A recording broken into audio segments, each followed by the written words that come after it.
Buen día, ¿se escucha? ¿Alguien puede contestarme? Sí, doctor. ¿Se escucha bien? Sí, ¿Proyecta bien? sí se logra ver las diapositivas. Gracias, muy amable. Vamos a esperar a ver un minuto más y empezamos.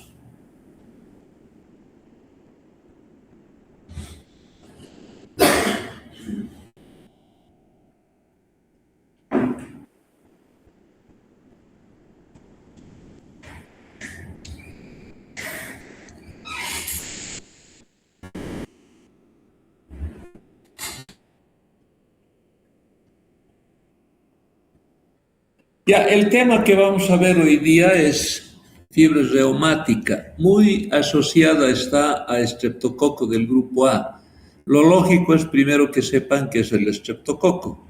Por eso les he puesto un preámbulo aquí, una introducción de estreptococos. A ver, entendemos por estreptococo aquellos cocos gram positivos que generalmente están en cadenas. A veces se los ve en pares también. Son anaerobios facultativos, no forman esporas como los anaerobios, son catalasa negativos y no se mueven, ¿no? No son móviles, no tienen flagelos para moverse. Cuando uno habla de estreptococo, este es el que más frecuentemente lo tratamos, el que más frecuentemente vemos.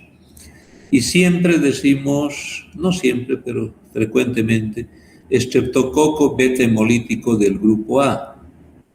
O a veces nos referimos como estreptococo piógenes nada más. Entonces, aquí en realidad hay tres clasificaciones. Beta hemolítico es una clasificación, del grupo A es otra clasificación y piógenes es otra.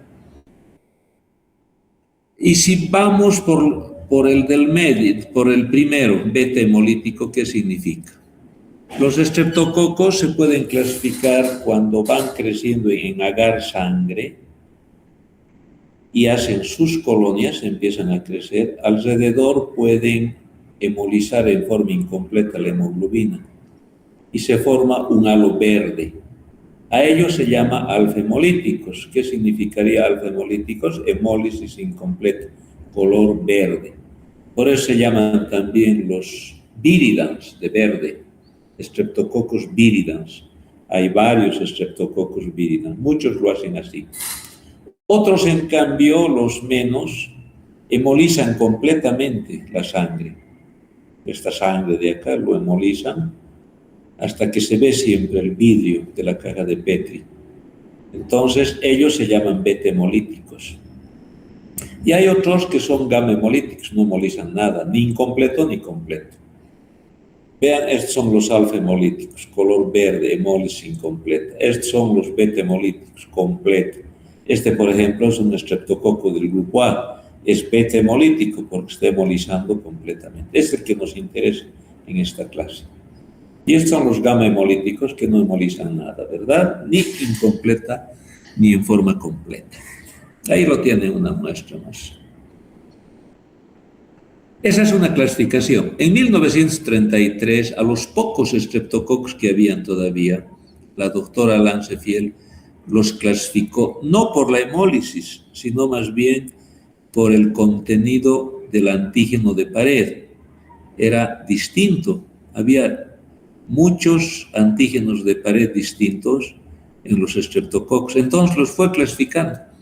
A los que tenían rhamnosa N-acetilglucosamina les puso el grupo A, del que vamos a hablar ahora, del grupo A. Rhamnosa glucosamina del grupo B. Y así, vean, cada polisacárido antígeno de pared origina un grupo de estreptococos. Hasta que al final, en la actualidad, hay 24 serogrupos, del A hasta la B doble. De esos 24 beta hemolíticos son apenas el A, el B, el C, el F y el G. El resto, el D, el E hasta la B doble son alfa o gamma hemolíticos. Estos son los beta hemolíticos, 5 beta hemolíticos hay. Este es el que nos interesa a nosotros, aquel que además tiene un apodo, Piógenes, es la otra clasificación, de acuerdo al lugar donde se ha encontrado por primera vez o en qué animal se ha encontrado. A, Piógenes, dicen porque se ha encontrado en una muestra de pus. B, a Galactiae le dicen porque se ha encontrado en un absceso de mama. Vean, el C, Equisinitis en caballo, en bovis, en bovinos. Anginosus es el que produce angina, un tipo de angina. Caris en gatos, por ejemplo. Y cada estreptococo de estos grupos producen enfermedades que son a veces las más frecuentes en niños sobre todo. El del A, por ejemplo, es el productor de faringitis, piodermitis, que a la postre la faringitis nos puede dar fiebre reumática. La faringitis y piodermitis, una glomerulonefritis post-streptocócica. Infecciones neonatales es muy frecuente por el B más bien, por el del grupo B y así. El que nos interesa, decía, es este, el del grupo A. Ahora lo veremos al del grupo A. Aquí ya entra la parte de patogenia de la fiebre reumática. ¿Por qué? Porque el estreptococo del grupo A tiene una proteína M. Esto que ven aquí como pelos en la superficie es la proteína M. Es una estructura que nace desde la membrana, es la membrana del estreptococo. Nace de ahí y se libera hacia la periferia. Esta proteína M, todo esto se llama proteína M, es bien variable en su segmento terminal. Aquí es bien variable la composición. ¿Y cuántas variedades puede haber de estreptococo del grupo A según la proteína M? 124 variedades. A eso se llaman serotipos. Entonces, estreptococo del grupo A es uno de los 24 grupos que hay. Este es del grupo A. Ahora, dentro del grupo A hay 124 serotipos. A eso se conoce, debido a que estos serotipos son por la variabilidad de la proteína M en este segmento, se los conoce como M1, M2, M3, etc., hasta M124. Yo podría decir, se trata de un estreptococo del grupo A. M6, ¿a qué me refiero? A la variante 6 de esto. ¿Por qué es importante esta variación? Les explico. Porque en la fiebre reumática está muy asociada la reacción inmunológica a esta variante. Un ejemplo, hay estreptococos con proteína M1, 3, 5, 6, 14, 18, 19, 24 y 29, entre los más frecuentes que producen fiebre reumática. ¿Por qué producen fiebre reumática? Porque muchos humanos en su corazón, en sus vasos sanguíneos, en sus articulaciones, pueden portar antígenos parecidos a esto, del M1, M3.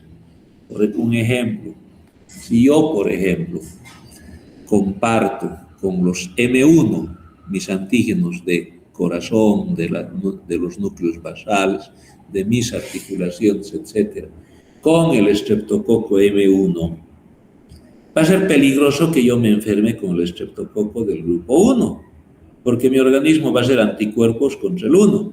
Pero como yo comparto esos antígenos, van a atacar a mi corazón, a mis articulaciones, a la base cerebral y me pueden dar fiebre reumática, ¿verdad? Fácil. Hay otros que comparten con el estreptococo del grupo M14. Cuando se enfermen con el M14, es muy probable que hagan fiebre reumática. Y así, esos son los más frecuentes. Hay otros que no comparten con ninguno. Bueno, ellos no tienen predisposición a hacer fiebre reumática. No sé si han entendido eso. Yo creo que sí. Entonces, las infecciones por estreptococo piógenes sería el apodo. Grupo es del antígeno. Hemolítico más podría poner. Es verdad, sería así. Somos portadores nosotros de esta bacteria en un 5 a 15%. Y estas son las que más faringoamigdalitis producen. Yo diría de todas las bacterias en producir amigdalitis, el 80% es por este estreptococo del grupo A. Y la fiebre reumática es secundaria a esa infección. También puede dar infecciones de piel, impétigo, celulitis, erisipela, escarlatina. Pero estas infecciones de piel no desencadenan fiebre reumática. Pueden desencadenar glomerulonefritis postreptocócica, pero no fiebre reumática. También pueden dar infecciones más profundas como adenitis, linfangitis, miositis, fasciitis, otitis, sinusitis, neumonía, meningitis, incluso rara vez, sepsis también rara vez, o endocarditis. Todo esto puede darle Streptococcus pyogenes. A nosotros nos interesa la faringoamigdalitis, porque de la faringoamigdalitis más frecuentemente se desencadena la fiebre reumática y es el tema que estamos revisando. Bien, dentro de la etiología, entonces, fiebre reumática sería una enfermedad posinfecciosa a estreptococo del grupo A en la faringe. ¿Por qué? Por la similitud, por el mimetismo con su proteína M, ¿verdad? Entre los distintos estreptococos y los distintos seres humanos. Ahora, ¿por qué se dice que es secundario? Porque en la fiebre reumática, cuando se hace el diagnóstico, el 75% tienen evidencia de haber tenido una infección respiratoria alta previa. Además, la edad de la fiebre reumática es la edad en que hay amigdalitis, faringitis por estreptococo del grupo A. Cuando han aparecido los antibióticos para tratar las faringitis, también han disminuido la frecuencia de fiebre reumática. Entonces, hay asociación entre estreptococo del grupo A y fiebre reumática. Los serotipos más frecuentes, repito, son estos, pero muchos pueden dar, muchos más, pero estos son los más frecuentes. El estreptococo del grupo A que produce piodermitis, vuelvo a repetir, no produce fiebre reumática, porque lo anula en su mecanismo de acción el colesterol que hay en la piel sobre todo. Entonces, en la patogenia es bien sencillo entender. Hay un huésped susceptible, vamos a ver, un huésped humano cuyos antígenos se parecen al M3, al estreptococo del grupo A, M3. Ahora ya entienden que es M3. Comparte su proteína M3 con sus antígenos en corazón, etcétera, etcétera. Entonces, este huésped susceptible puede infectarse varias veces con estreptococo del grupo A, que no es M3 todavía, no es M3. Puede ser incluso del grupo C, del grupo G, no siempre del grupo A. Esto hace que haya cebamiento de su sistema inmune. Su sistema inmune ya está conociendo a estreptococos en las diferentes infecciones previas. Si este señor nunca se infecta con el M3, no va a tener fiebre reumática, ¿verdad? Ha hecho infecciones, está cebado, está predispuesto a hacer fiebre reumática, cebado por otros estreptococos. Pero si no se encuentra con el 3, nunca va a ser. Pero puede que llegue ese evento precipitante, en nuestro ejemplo, el M3. Entonces se infecta con este estreptococo que tiene factores de virulencia específicos. ¿Y qué es lo que sucede? Su organismo produce lo que se llama el mimetismo molecular. Su sistema inmune empieza a producir activación de linfocitos B, linfocitos T, producción de anticuerpos, de células citotóxicas, para atacar a los antígenos que tiene el huésped.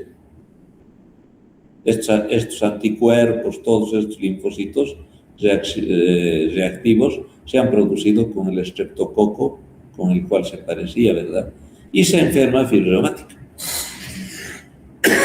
Uno hace fiebre reumática.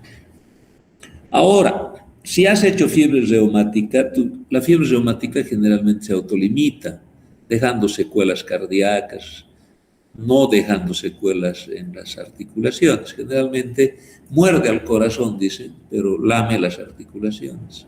Por eso deja secuelas en el corazón. Si vos te sigues infectando con estreptococos, además con los estreptococos del grupo 3, en nuestro ejemplo, el 3, seguro que vas a hacer múltiples fiebres reumáticas y eso te lleva a una cardiopatía reumática, ¿verdad? Una cosa es fiebre reumática aguda, es la primera producción, el primer evento, y los posteriores te pueden llevar a una cardiopatía reumática. Cuando vos dices voy a hacer profilaxis secundaria, vos te empiezan a dar penicilina benzatínica porque tienes fiebre reumática aguda, has tenido. La profilaxis secundaria, ¿qué es lo que hace? Evitar esto. Evitar estas infecciones. Y eso evita que haya cardiopatía reumática, se pare. En cambio, más importante es la prevención primaria, porque la prevención primaria actúa a este nivel. Cualquier infección por estreptococo va a eliminar a ese estreptococo y por lo tanto no va a dar tiempo a que tu organismo haga anticuerpos contra el estreptococo. Y lo que estás haciendo es prevenir todo eso, ¿verdad? Una cosa es prevención primaria. Con prevención primaria evitas la fiebre reumática. Con prevención secundaria evitas que hayan varias veces fiebre reumática para producir cardiopatía reumática. Creo que está claro. Aquí tienen una gráfica. Aquí están los antígenos M, las proteínas M, que tú tienes en tu base cerebral, en tu corazón, en la piel, en los vasos, en las articulaciones. ¿Qué pasa si tú te enfermas con un estreptococo que tiene la misma proteína M parecida a tus antígenos? Tu organismo empieza a hacer anticuerpos contra esta proteína M para atacar, pero al mismo tiempo te atacan al corazón, a las articulaciones, a la piel, a la base cerebral y te producen la fiebre reumática. Fácil de entender. Perdón, estoy resfriado. La fiebre reumática, entonces, en la etiopatogenia, mecanismo así bien claro no existe, pero el más frecuente es este, la teoría del mimetismo molecular con la proteína M. Y también está claro que el cebamiento es importante, o sea, enfermar antes con estreptococos que no sean los específicos, los idénticos a los antígenos. Incluso puede ser, no siempre puede ser del grupo C, del grupo G. Ha habido muchas teorías de mimetismo con la membrana del carbohidrato A, de la membrana del ácido hialurónico capsular, etc. La teoría de la citotoxicidad por la streptolicina, pero ninguno ha progresado. En la actualidad se admite esto, mimetismo con la proteína M, y está bien claro. Y además es secundario a las faringitis, a todas estas cosas que vemos frecuencia. La incidencia es variable. En algunos países, en el África sobre todo, puede haber 282 casos por 100.000 habitantes por año. Vean, en Estados Unidos en 1900 no había penicilina todavía. Las condiciones sanitarias eran precarias también en esa época. Había harta fiebre reumática, 150 casos por 100.000 habitantes por año. La penicilina empezó a usarse a partir del año 41. El 49 ya se usaba más o menos. Vean, con el uso de la penicilina para las faringitis, se pudo reducir la fiebre reumática a la mitad. Y en los años posteriores, con la mejoría de la atención médica, antibióticos, etc., vean la incidencia, es terriblemente baja, 0,5 por 100.000 por año. Entonces, todo eso se debe a las mejores condiciones de vida, mayor disponibilidad médica, uso de antibióticos, y de repente ha cambiado un poco el estreptococo del grupo A en su patogenia, ¿no? Lo cierto es que ha disminuido. Ahora, el huésped tiene factores también para enfermar más frecuentemente. Es más frecuente a esta edad, entre los 5 y 15 años. A esta edad es cuando más enferman amigdalitis. Por lo tanto, la fiebre reumática está asociada. El antecedente de tener fiebre reumática también es importante. La predisposición genética en gemelos es más frecuente que en hermanos. La presencia de esta proteína de histocompatibilidad HLA2, DR7 y DR4 aumenta la susceptibilidad a fiebre reumática. Y dentro de la clínica todos han escuchado, hay criterios mayores, criterios menores, y hay antecedentes de infección por estreptococo del grupo A. Si nosotros analizamos estos criterios mayores, ¿a qué se refieren? Estos criterios mayores se refieren a 5 cosas. poliartritis, carditis, corea, eritema marginado y nódulos subcutáneos. Vean, esto ya viene desde 1992 y ha sido corregido también en el 2015, y ahora vamos a ver eso. Hay criterios menores, corregidos también en 2015. Artralgias, fiebre, en laboratorio, proteína C reactiva aumentada, velocidad de eritrosedimentación aumentada y un aumento en el segmento PR que te indica bloqueo de rama derecha, ¿verdad? Y evidencia de infección previa por estreptococo del grupo A, podría ser que todavía tienes un cultivo faríngeo positivo, todavía está la bacteria viva en tu faringe. O encuentras antígenos del estreptococo a través de ELISA, de látex. O ya no hay nada de esto, pero encuentras ya que se han formado anticuerpos contra la streptolicina, a eso llamamos ASTO. Eso te está indicando que has tenido en el último mes infección por estreptococo del grupo A. La carditis, ¿por qué se caracteriza? Se caracteriza porque se presenta en los 3/4 de pacientes que tienen fiebre reumática. Es más frecuente en rodillas, tobillos, codos, muñecas. La inflamación se acompaña de mucho dolor y es migratorio porque aparece en una rodilla, 4 días después aparece en otra rodilla, 4 días después aparece en los codos, después se autolimita y además tiene una característica, responde rápido a la aspirina. En días mejora con la aspirina. Es no deformante porque solo lame las articulaciones, no muerde como la carditis.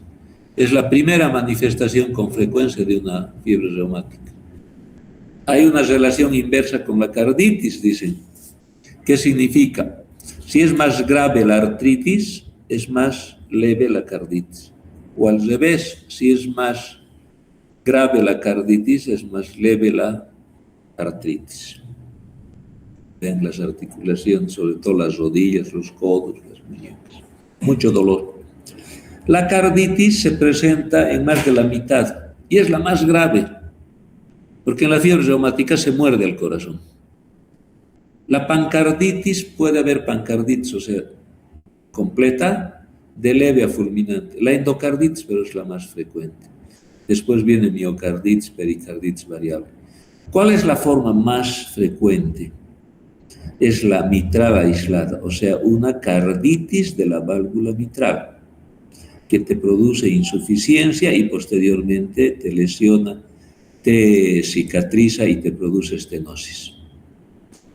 Después está mitral o aórtica y es más raro aórtica pura o del lado derecho, de la tricúspide, de la pulmonar, es mucho más raro.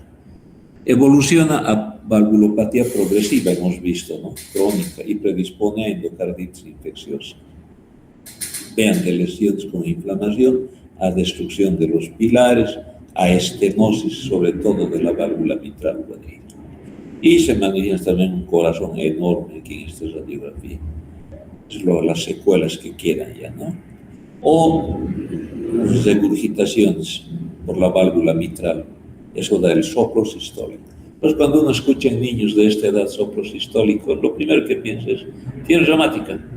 Pero hay otras cosas, el prolapso mitral también puede producir, malformaciones congénitas también. Pero en esa época en que había harta fiebre reumática, la fiebre reumática era la principal causa de un soplo sistólico por regurgitación de sangre del ventrículo a la aurícula durante la sístole. La corea, ¿qué son la corea? Que esta se presenta en 10 a 15% de los pacientes, nada más. Son movimientos involuntarios en vigilia, son movimientos que el paciente no puede controlar cuando está despierto. Cuando está dormido no ocurren. Son incoordinados, bilaterales. Los pacientes lloran fácilmente, ríen fácilmente. El periodo de incubación es largo, a veces hasta 2 meses ya vamos a ver. Generalmente no deja secuelas. El eritema marginal son lesiones maculares, eritematosis, serpiginosas con centro pálido, no pruriginosas, les voy a mostrar unas fotos. En tronco, extremidades, perdona la cara, pero... Y los nódulos subcutáneos Vean, son los menos frecuentes, menos del 1%. Tienen hasta 1 centímetro de diámetro, son duros. En la superficie extensora de los tendones, sobre todo, cerca de las prominencias óseas se presenta. Vean, esta es una forma serpinginosa del eritema marginado. Este es anular, son levantados. Vean, típico. Aquí también, en alto relieve. Aquí más son pruriginosas, pero también anulares. Estos son los nódulos subcutáneos.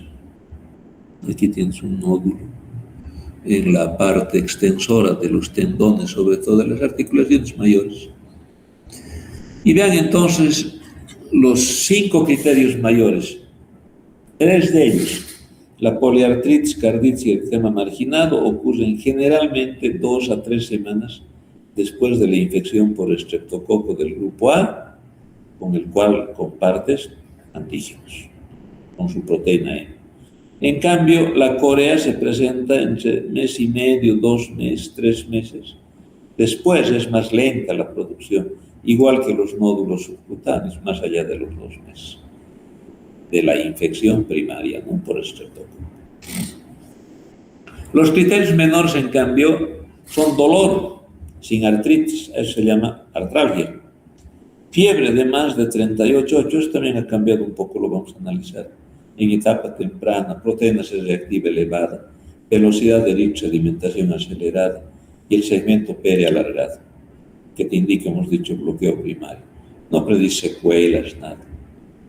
Y la evidencia de infección reciente por estreptococos, repetimos, el cultivo con positividad para estreptococo del grupo A se encuentra en el 10 a 20% de los enfermos. ¿Qué significa? Que siguen teniendo estreptococo en este porcentaje.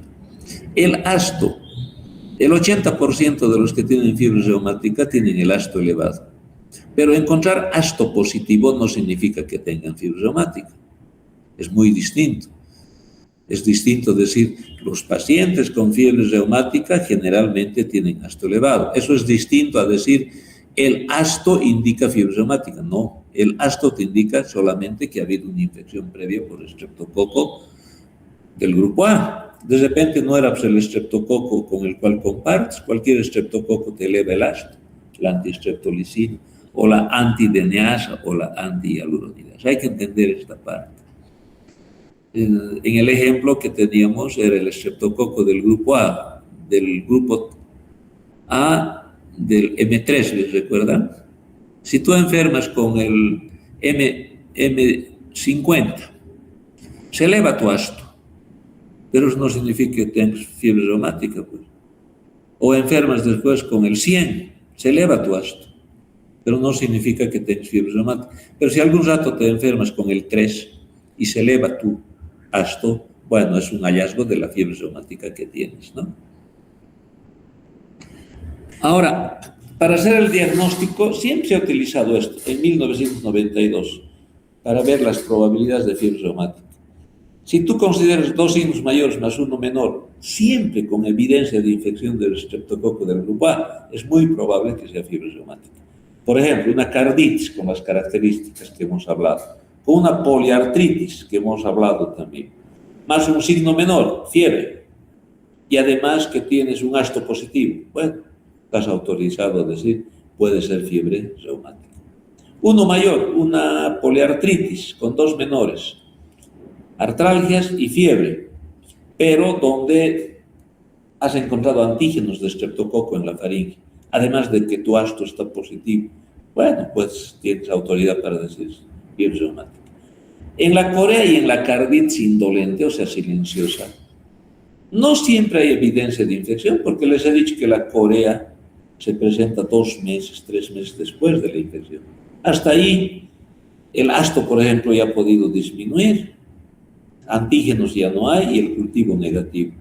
Entonces, aquí a veces la corea y la carditis indolente significa silenciosa, ¿no? No se manifiesta, no requieren evidencia. Ahora, episodio recurrente, cuando dices, cuando hay un criterio mayor o varios menores, más evidencia de infección.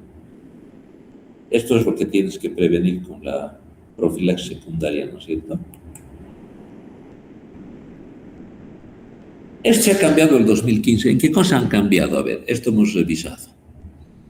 Esto ya no solo se considera poliartritis, sino hasta las monoartritis y las poliartralgias se consideran como criterio mayor.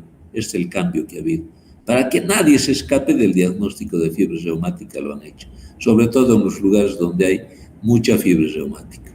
Otro cambio ha sido acá en la monoartralgia. Ya no solamente es poliartralgia, la monoartralgia también es un signo menor. Vean, la fiebre decíamos que era de 38,5, 38,8 para arriba, suficiente que sea más de 38. La velocidad de eritrosedimentación, el PCR, vean, en 60 y 33 era aquí. Suficiente que sea 30, la mitad de la velocidad de eritrosedimentación. Sobre todo esto han hecho para que no se escape ninguna fiebre reumática.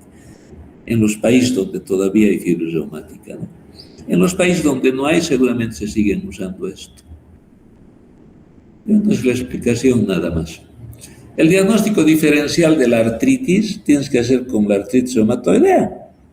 En la artritis reumatoidea tú te levantas tieso, con dolor, más inflamación que dolor. A medida que caminas mejoras. En la artritis reumatoidea dicen, te levantas mal, te acuestas bien. Además, con aspirina no curas, tarda harto. En la fiebre reumática, tú te levantas ¿cómo? Bien, te acuestas con dolor. Pero con la aspirina mejora rápido. Es las claves para hacer el diagnóstico con una de las patologías donde más frecuentemente se utiliza en el diagnóstico diferencial. La artritis reactiva también tienes que considerar el lupus, la enfermedad de Lyme, enfermedad del suero. Cuando hay corea, por ejemplo, con la corea de Huntington, la enfermedad de Wilson, el lupus eritematoso, parálisis cerebral, intoxicación por plomo, ¿no? Por cobre. Cuando hay carditis, con una miocarditis viral, pericarditis viral, endocarditis infecciosa, la de Kawasaki, el prolapso mitral o cardiopatías congénitas. Pero de lejos, en esa época, un soplo sistólico a nivel, sobre todo de la mitral, nos indicaba que era fiebre reumática. Pero siempre teníamos que pensar en esto, o descartar. No será virus, no será alguna bacteria que está produciendo infección, una enfermedad de Kawasaki, o ya nació el niño con eso, o tiene un prolapso mitral. No es difícil. Y el tratamiento se basa en esto, reposo. El paciente busca reposo. Nadie que está mal del corazón busca jugar fútbol, hacer deporte, buscan reposo. Y el médico tiene que aconsejar reposo, sobre todo en la carditis, ya vamos a ver.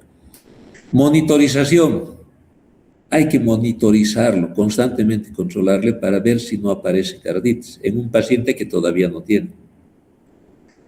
Antibióticos, es importante, vamos a ver la profilaxis primaria y secundaria, con penicilina benzatínica, macrólidos, los antiinflamatorios. La inmunoglobulina, en una época se decía que puede mejorar la corea, pero en realidad no tiene ninguna actividad, ninguna acción en la fiebre reumática. Este cuadrito es muy bonito y bien fácil de aprender. Si tienes poliartritis y tu carditis es leve, 2 semanas en cama tienes que estar.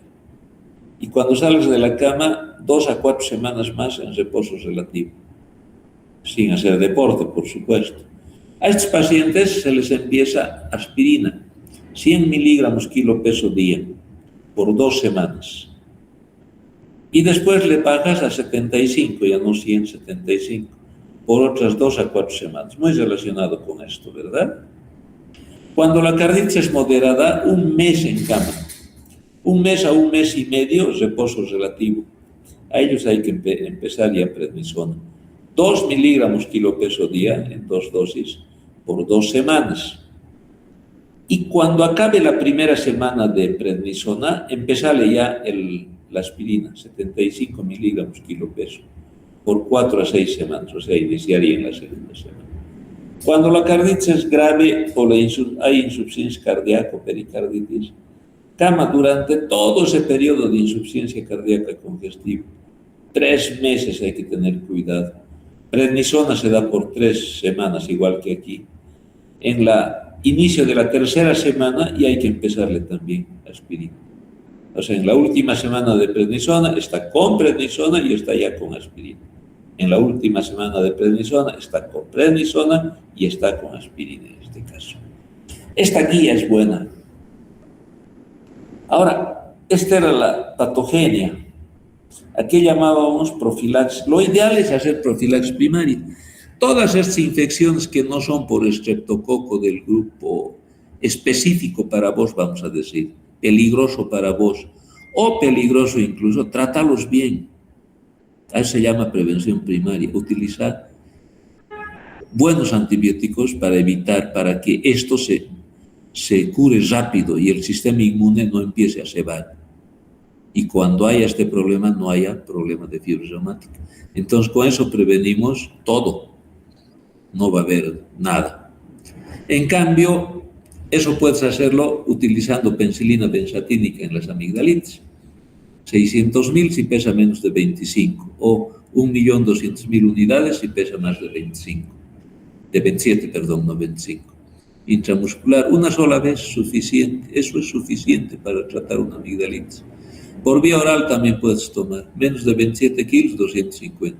Más de 27, 500. 3 veces al día durante 10 días. Cefalosporinas puedes usar. Macrólidos puedes usar. Lincosamina. Pero tratar bien una faringitis. Eso se llama prevención primaria. Sirve para evitar la fiebre reumática. Sirve para evitar el cebamiento y el desencadenamiento de la primera fiebre reumática. Hasta incluso si tienes una amigdalitis durante 9 días, te sirve todavía. No es tarde, te sirve, porque el sistema inmune a veces hace sus anticuerpos después del 10º día. Entonces te va sirviendo. En cambio, prevención secundaria es cuando ya has tenido fiebre reumática aguda. Evita seguir teniendo. Evita el cebamiento, nuevos ataques de fiebre reumática. Ahí es donde se evita eso. Eso tienes que evitar. Entonces, eso se hace dando penicilina benzatínica, siempre para 27 kilos o más o menos, 600.000 unidades para los que tienen menos y 1.200.000 para los que tienen más de 27 kilos. Lo ideal es cada 3 semanas, lo práctico es cada mes. Es fácil decir cada mes, fácil de acordarse también. Ahora, si no quieres pincharte cada mes, fenoximetilpenicilina puedes usar. Igual 250 miligramos 2 veces al día. En los alérgicos, acitromicina. ¿Hasta cuánto hay que dar en la prevención secundaria?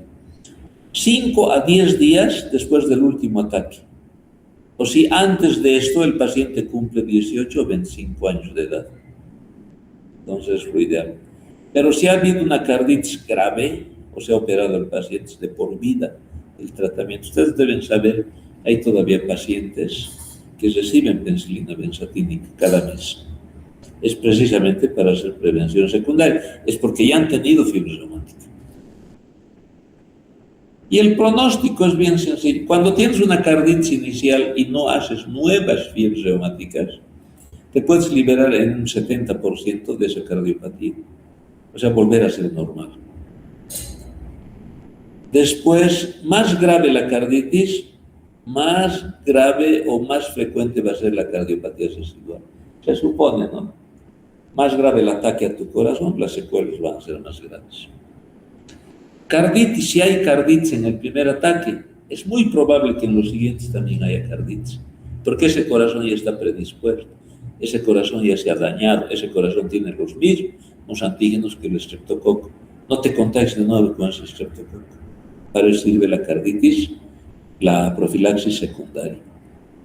Antes de los antibióticos, cuando no se daban antibióticos, 75% hacían recidiva de su fiebre reumática. Claro, no hacían profilaxis secundaria.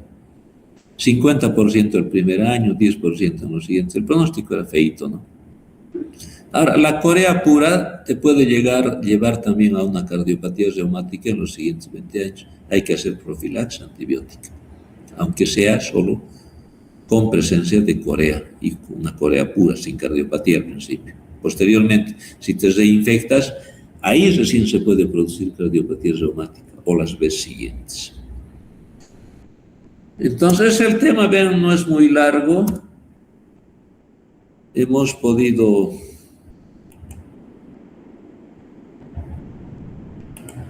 creo hacerlo en 45 minutos, 40 minutos. No sé si se ha podido entender, si se ha podido ver bien. Alguien que me diga. ¿Se ha escuchado perfecto? ¿Se ha proyectado bien? Sí, doctor. Ah, ya. ¿Alguna pregunta tienen? Ninguna. ¿O han entendido todo o se han ido a dormir mientras estaban colgados ahí? Ya, chicos, gracias. De esto van a dar examen también. Al final entra. Que estén bien, nos vemos.